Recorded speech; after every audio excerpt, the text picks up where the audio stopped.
techniques japonaises pour éliminer le stress. Les engagements, les pressions, les inquiétudes, les problèmes. Tout se mélange négativement dans notre corps et nous nous sentons fatigués, sans aucune envie de faire quoi que ce soit, ou même irritables. Le stress est si fréquent qu'il devient, pour beaucoup, une règle et non pas une exception dans leur vie. La bonne nouvelle, c'est qu'il existe des techniques pour l'éliminer en quelques minutes. Nous allons vous les expliquer dans cet article. Méthode japonaise anti-stress. Lorsque le corps considère que quelque l'affecte ou qu'il existe un danger imminent, il réagit. C'est ainsi que fonctionne le stress, très basiquement. À faible dose, il est bon pour la santé mais comme on dit souvent, les excès sont nocifs. Être stressé implique de souffrir de douleurs aussi bien physiques qu'émotionnelles. Les causes sont variées même si, à notre époque, le travail et les obligations sont les plus fréquentes.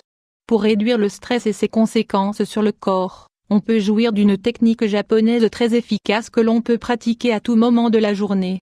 Elle se base sur un art oriental appelé Jinshin Jyutsu, l'art du bonheur, et elle ne vous prendra que 5 minutes. La philosophie nippone indique que tous les points du corps sont liés entre eux. C'est pour cela que cet exercice est réalisé sur les mains.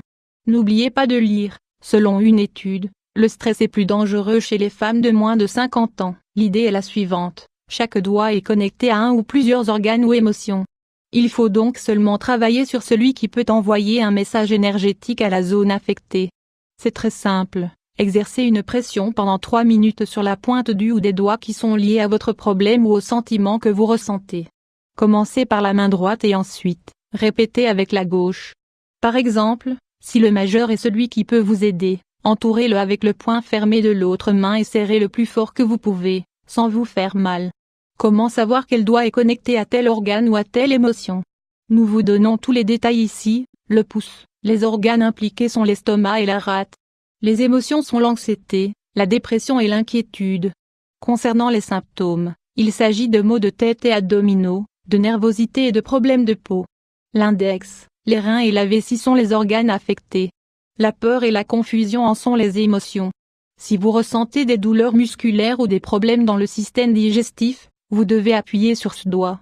Le majeur, si vous appliquez cette technique sur le majeur, vous améliorez l'état de votre foie et de votre vésicule. Il est également en lien avec les sentiments suivants, la colère et l'irritabilité. Pour finir, les symptômes de déséquilibre sont les maux de tête et les douleurs menstruelles, la fatigue, les problèmes sanguins et oculaires. L'annulaire, il est connecté aux poumons et au côlon. Quand on se sent triste, pessimiste ou que l'on souffre de problèmes respiratoires, comme l'asthme, ou de mauvaise digestion, il faut travailler sur ce doigt.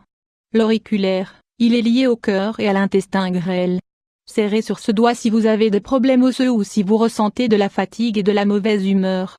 Autre technique japonaise pour dire adieu au stress, la moitié de la population mondiale souffre de stress et cela provoque une baisse dans la productivité au travail ainsi que des problèmes dans les relations personnelles. De plus, être stressé est mauvais pour la santé et peut provoquer des maladies graves comme, par exemple, une crise cardiaque. Nous vous recommandons, en plus d'appliquer la technique des doigts, de réduire votre stress en profitant des vertus de ces méthodes orientales. Shinrin-yoku ou bain de forêt. Shinrin-yoku est le nom originel et cette technique consiste à marcher dans un environnement naturel en utilisant ses 5 sens. Cela signifie qu'il faut toucher les arbres et les plantes, respirer l'air pur et l'odeur des fleurs, écouter le chant des oiseaux ou le vent qui fait bouger les feuilles, observer le paysage et manger un fruit comestible. Pour profiter de cette expérience et pour qu'elle soit bienfaisante, il est bon de la pratiquer plusieurs fois par semaine et de rester dans la nature au moins pendant 1 heure. Si vous vivez dans la ville, cela vous est peut-être difficile mais il y a forcément un parc près de chez vous. Vous pouvez aussi profiter des véhicules pour aller un peu plus loin et vous reposer hors de la ville. Être en contact avec la nature est bon pour la santé. N'emmenez aucun dispositif électronique, rien de réseaux sociaux ou de mails, et pensez à tout sauf au travail, aux problèmes et aux mauvaises nouvelles. Les promenades réduiront les niveaux de l'hormone cortisol et d'anxiété, réguleront la pression sanguine et renforcera votre système immunitaire. Vous voulez en savoir plus? Lisez, la dépression chez les personnes âgées, comment la détecter à temps? Le Reiki, c'est une thérapie qui sert à stimuler certains points du corps et qui permettent de canaliser l'énergie positive. On atteint ainsi l'harmonie aussi bien intérieure qu'extérieure et le stress, l'anxiété et la nervosité sont ainsi réduits. Cette pratique spirituelle dérive du bouddhisme et se base sur la force vitale appelée Ki. Pour profiter de ces vertus, il faut consulter un maître soit un expert en Reiki. Une séance peut durer 45 minutes et pendant toute la séance, on est allongé sur une table de massage, avec une musique douce et des essences ou encens à respirer.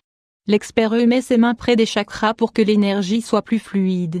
La relaxation, la sensation de paix et la détente sont telles que beaucoup de personnes ont l'impression de flotter.